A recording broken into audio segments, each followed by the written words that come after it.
नमस्कार, मैं गुलाब मीना, सह आचार्य राजनीति विज्ञान बाबू शोभाराम राजकीय कला महाविद्यालय अलवर। बच्चों, आज हम करेंगे आमंड पावेल के राजनीति व्यवस्था सिद्धांत के अंतर्गत राजनीति व्यवस्था के निर्गत संबंधी अध्ययन। इससे पूर्व की वीडियो में हमने राजनीति व्यवस्था के निवेश और रूपांतरण प्रक्रिया का अध्ययन किया था। आज हम इससे आगे करते हैं राजनीति व्यवस्था के निर्गत। आमंड पावेल ने 4 प्रकार के निर्गत बताए हैं। फर्स्ट है निकालने या उगाने या लेने वाले निर्गत, दूसरा विनियामक निर्गत, तीसरा वितरणी निर्गत और चौथा प्रतीकात्मक निर्गत। आमंड पावेल ने राजनीति व्यवस्था के निर्गतों के विवेचन में ईस्टर्न का मॉडल स्वीकार नहीं किया है। उनके अनुसार राजनीति व्यवस्था के निर्गतों का संबंध निवेशों की तरह ही राजनीतिक सामाजिकरण और भर्ती से जुड़ा हुआ है। राजनीति व्यवस्था निर्गतों की दृष्टि से उपरोक्त जो 4 अभी निर्गत बताए हैं, 4 प्रकार के कार्य संपादनों की प्रक्रिया का सूत्रपात करती है। हर राजनीति व्यवस्था के निर्गतों का सीधा संबंध समर्थन से इसलिए हो जाता है क्योंकि इन्हीं से समर्थन घटने या बढ़ने से है। इनका रूपांतरण प्रक्रिया पर भी प्रभाव पड़ता है, अतः निर्गतों को मांगों के साथ भी जुड़ा हुआ पाते हैं।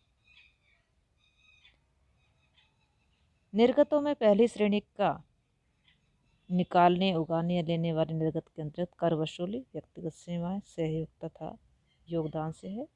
दूसरे विनियामक निर्गत के अंतर्गत मानव व्यवहार को नियमित और नियंत्रित करने से सम्मिलित है। तीसरे निर्गत वितरण निर्गत के अंतर्गत वस्तुओं, सेवाओं, लाभों, अवसरों, सम्मानों आदि का आवंटन सम्मिलित है।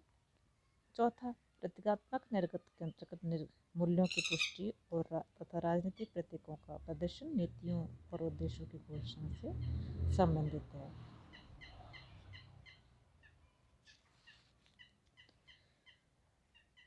डायग्राम जो अभी दिखाया गया है वीडियो में, उसमें पर्यावरण के अंतर्गत, जिसको बाह्य पर्यावरण का नाम दिया गया है, जिसमें अन्य राजनीतिक व्यवस्थाएं, उनकी सामाजिक व्यवस्थाएं अर्थात अंतर्राष्ट्रीय पर्यावरण आता है।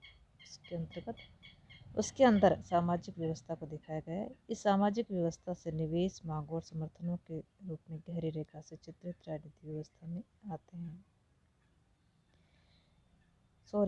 इस राजनीतिक व्यवस्था से निवेश, मांगों और समर्थनों के रूप में गहरी रेखा से चित्रित राजनीतिक व्यवस्था में जाते हैं।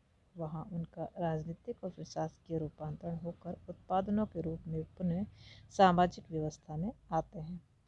इनमें संपर्क राजनीतिक संचार से इस तरह रहता है कि सब संरचनाएं अंतः संबंधित बन जाती हैं। इसी तरह निवेशों, रूपांतरणों, उत्पादनों या निर्गतों पर राजनीतिक सामाजिकरण और राजनीतिक भर्ती का प्रभाव जो सब स्तरों पर प्रत्यक्ष पड़ता दिखाया गया है। आमंड पावेल ने राजनीतिक व्यवस्था में राजनीतिक सामाजिकरण, राजनीतिक भर्ती का विशेष महत्व माना है। इनका संबंध केवल निवेशों की आधार भूमि तैयार करना ही नहीं है, ये निर्गतों और रूपांतरणों से भी संबंध माने जाते हैं। निर्गतीय राजनीतिक सामाजिकरण की प्रेरक शक्ति माने जा सकते हैं। अतः राजनीतिक सामाजिकरण का प्रभाव संपूर्ण राजनीतिक व्यवस्था तथा समाज में व्याप्त रहता है। इसी तरह राजनीतिक भर्ती भी राजनीतिक व्यवस्था में विशेष महत्व की प्रक्रिया मानी जाती है। इसका राजनीतिक सामाजिकरण से गहरा संबंध रहता है। यह सामाजिकरण से ही निरूपित होती है। अतः राजनीतिक भर्ती और सामाजिकरण का महत्व है। आमंड ने राजनीतिक भर्ती का अर्थ बताते हुए कहा है कि राजनीतिक भर्ती का आशय उस प्रक्रिया से है जिसके माध्यम से राजनीतिक व्यवस्था की भूमिकाओं को भरा जाता है। यह राजनीतिक भूमिकाओं की भर्ती किसी सामान्य या विशिष्ट सिद्धांतों पर आधारित हो सकती है। चुनाव और योग्यता व उपलब्धि इत्यादि के आधार पर सत्ताधारकों का चयन सामान्य सिद्धांत पर आधारित माना जाता है, जबकि किसी पारिवारिक समूह, विशिष्ट जनजाति, जनजातीय समूह या सामाजिक वर्ग इत्यादि के आधार पर होने वाली भर्ती को विशिष्ट सिद्धांत पर आधारित भर्ती कहा जाता है। आदिवासी या परंपरागत व्यवस्था में भर्ती का विशिष्ट सिद्धांत अधिक अपनाया जाता है, जबकि आधुनिक व्यवस्था में भर्ती का सामान्य सिद्धांत प्रचलित रहता है। वर्तमान समय में अधिकांश राजनीतिक भूमिकाओं के निभाने वालों की भर्ती सामान्य सिद्धांत के आधार पर ही होती है। और इस कारण राजनीतिक भर्ती और राजनीतिक सामाजिकरण को पूर्णतः कभी पृथक नहीं किया जा सकता। सामाजिकरण के आधार पर ही समाज के विभिन्न स्तरों में से राजनीतिक भूमिकाओं में भर्ती से अनेक प्रवृत्तियों, हितों, मूल्यों और अभिवृत्तियों वाले लोग राजनीतिक भूमिकाएं निभाने के लिए भर्ती हो जाते हैं तथा इनकी पृष्ठभूमि में राजनीतिक सामाजिकरण का भी हाथ रहता है। इसका तात्पर्य यही है कि राजनीतिक सामाजिकरण और राजनीतिक भर्ती निवेश नहीं है, अपितु यह निवेशों, रूपांतरण और निर्गतों की नियामक और प्रेरक क्रियाएं हैं, जिनको हम न केवल राजनीतिक व्यवस्था से संबंधित कह सकते हैं, वरन जिनको संपूर्ण राजनीतिक सक्रियता का आधार मान सकते हैं। राजनीतिक संचार।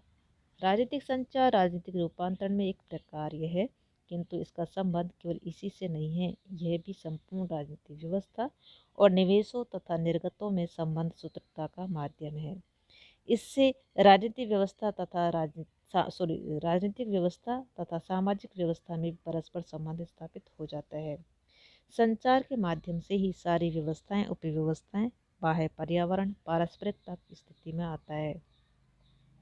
राजनीतिक संचार ही राजनीतिक व्यवस्था के निवेश, रूपांतरण प्रक्रिया तथा निर्गतों और राजनीतिक सामाजिकरण व भर्ती को अंत संबंधित बनाता है। अतः राजनीतिक संरचना और राजनीतिक प्रक्रियाओं को गत्यात्मक रखने में राजनीतिक संचार की ही महत्वपूर्ण भूमिका होती है। इस प्रकार आर्मर्ड पावेल के द्वारा दी गई राजनीतिक व्यवस्था की संरचनात्मक प्रक्रियात्मक व्याख्या के विवेचन से स्पष्ट होता है कि उन्होंने स्टर्न का ही मॉडल अपनाते हुए राजनीतिक व्यवस्था की व्याख्या, राजनीतिक व्यवस्था के निवेश, इसकी रूपांतर प्रक्रिया और निर्गतों पर उससे भिन्न और अधिक व्यापक दृष्टिकोण अपनाया है। आज के लिए इतना ही। थैंक्स।